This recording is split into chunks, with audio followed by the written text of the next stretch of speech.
개발자로 살면 좋은 점 첫 번째가 자유로움인데요. 되게 많은 회사들이 또 유연하게 어떤 근무 시간을 가져가기도 하고, 어떤 회사는 리모트 워킹 같은 것도 허용해가지고 디지털 노마드라는 단어가 나오기도 하는데, 주변에 아는 개발자들도 다른 나라 가가지고 막 코딩하면서 이렇게 일하고 있고, 일이 끝나면 그 나라에 있는 어떤 음식 같은 거 막 먹으면서 되게 놀러 다니거든요. 그렇게 할 수 있는 게 개발자이기 때문에 다 가능한 것 같아요. 또 다른 점은 공유하는 문화가 있는 것 같은데, 개발자들이 생각보다 자기의 지식을 남한테 공유하는 거에 대해서 거리낌이 전혀 없어요. 보통 일반적으로 회사에 들어가서 어떤 업무를 배운다고 할 때 안 알려주려고 하지만, 개발을 많이 하시는 분들은 그런 거에 대해서 되게 먼저 알려주려고 하고 서로 같이 성장한다는 느낌 많이 받거든요. 개발자들이 오픈소스, 공유하는 문화에 대해서 열려있는 이유가 결국 자기한테 돌아오거든요. 얼마 전에 이제 되게 소스콘에서 오픈소스에 대해서 발표하신 한 분도 이런 얘기를 했어요. 결국에 오픈소스가 나에게 돌아왔다라는 말, 그 말이 되게 좀 와닿았어요. 왜냐면 실제로 저도 그런 지식 공유 같은 것들 많이 하고, 제가 만든 결과물에 대해서 서로 이제 약간 알려주는 역할도 많이 하고 있는데, 그런 것들을 남들이 받았을 때 그 어떤 도움도 있지만, 그 사람들이 그럼으로 인해서 되게 성장하고, 그 사람이 성장함으로 인해서 어떤 사회에 좋은 서비스를 만든다든지 기술을 만들었을 때 그거를 제가 다시 쓸 수 있게 되고,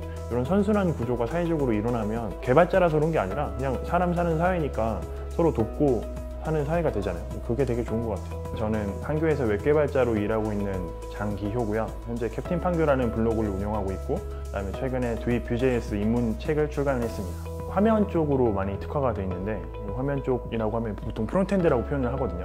프론트엔드라고 하면 이제 또 사람들이 컴퓨터를 켜고 브라우저를 켰을 때 그 브라우저에 펼쳐지는 웹사이트에 대한 동작들부터 해서 화면들에 대한 개발을 하고 있는 개발자예요. 프론트엔드뿐만 아니라 프로그래시브 웹앱이라는 어떤 기술들을 이용해서 국내에는 좀 흔히 알려지지 않은 기술들을 미리 먼저 접하고 스스로 많이 만들어보고, 그런 경험을 토대로 다른 분들한테 되게 이렇게 알려드리는 일들을 많이 하고 있어요. 프로그래시브 웹앱이라는 거는 일단 웹 기술로 모바일 앱 같은 어떤 사이트, 구체적인 용어를 붙이면 웹 애플리케이션을 만드는 거거든요. 특정 사이트를 들어갈 때 URL이라는 어떤 영문으로 된 주소를 다 외워서 쳐가지고 들어가잖아요. 근데 그게 되게 번거롭거든요. 거기에 비해서 모바일 앱이 가지는 장점은 그 모바일 앱 아이콘이 있으니까 그걸 킵만 하면은 바로 실행이 되잖아요. 프로그래시브 웹앱이라는 거는 앱 아이콘을 갖고 있기 때문에 모바일 앱에서 주는 장점을 그대로 또 웹이 갖고 있는 거죠. 또 다른 한 가지는 약간 이제 개발 생산성 측면인데, 보통 기업에서 어떤 서비스를 한다라고 하면 웹사이트, 안드로이드, iOS 총 3개를 만들어야 되잖아요. 저 같은 경우에도 핸드폰을 켰을 때 웹사이트보다는 모바일 애플리케이션들 많이 쓰거든요. 근데 그 모바일 애플리케이션이 주는 장점이 그런 접근성이긴 하지만, 그 앱이 항상 버전이라는 게 있고, 그리고 그게 iOS라든지 안드로이드라는 그 OS가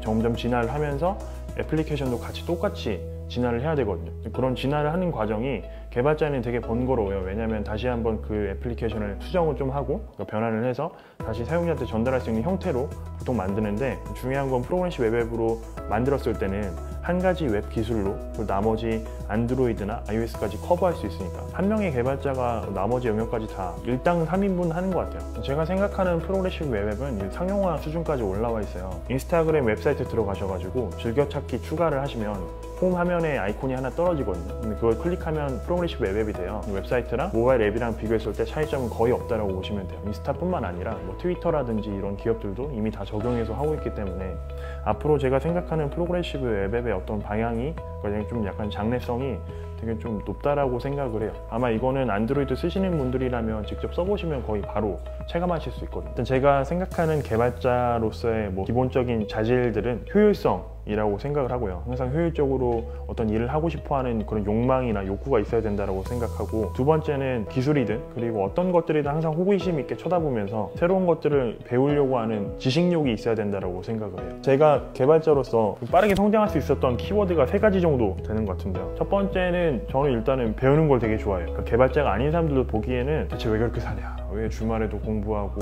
평일에도 끝나면 뭐 만들고, 저는 그게 되게 좋아요. 뭔가를 배우면 제가 성장한다는 느낌이 딱 들거든요. 배우는 거를 지루해 본 적도 없고, 두 번째는 이제 영어를 빼놓을 수가 없는 게, 영어를 되게 좋아하다 보니까 영어로 읽는 것도 또 되게 좋아하거든요. 읽는 걸 좋아한다는 말은 최신 기술들이 국내에 들어오기 전에 외국에 있는 사이트들 먼저 들어가서 보면서, 그걸 보다가도 심심하니까 같이 막 번역해주고 이런 것들을 하게 되거든요. 그런 것들이 되게 큰 도움이 됐던 것 같고요. 마지막으로 3번째는 저는 여자친구랑 만났을 때 같이 코딩을 합니다. 주말에도 항상 코딩하기 때문에 남들이 데이트하면서 개발 못할 때 저는 데이트하면서 개발하고 있죠. 앞으로 제가 생각했을 때 코딩을 아는 사람과 그 알지 못하는 사람의 차이점을 분명하게 나타날 것 같은데, 일단 첫 번째로 되게 더 많은 그 사물들, 저희가 더 사용하는 뭐 카메라가 됐건 뭐 핸드폰이 됐건 뭐 신호등 그리고 횡단보다 됐는데, 이런 점점 더 많은 실생활에 있는 사물들이 그 소프트웨어가 입혀질 것 같아요. 자동차 같은 것도 무인 자동차가 나오고, 그런 것들을 좀 더 이해하고 쓰는 사람들, 실제로 그걸 만들어서 사회를 발전시킬 수 있는 사람들이 각광받는 시대가 아닌가라고 생각을 하고 있고요. 제가 오픈소스 말고도 다양한 지식 공유 활동들을 하고 있는데, 이 기술이 개발자뿐만 아니라 퍼블리셔라든지 디자이너라든지 아니면 개발의 지식이 좀 부족한 사람이라든지 훨씬 더 재밌게 웹 개발에 참여해서 자기가 원하는 것들을 만들 수 있기 때문에 그 기술이 훨씬 더 앞으로도 장래성이 있다고 생각하고, Vue.js 쪽을 알리는데 좀 어떤 홍보대사 같은 역할을 많이 하고 싶어요. 더 많은 사람들이 양질의 어떤 강연이라든지 그런 발표를 들을 수 있게끔 좀 약간 중간 다리가 되고 싶다는 생각을 하고 있습니다.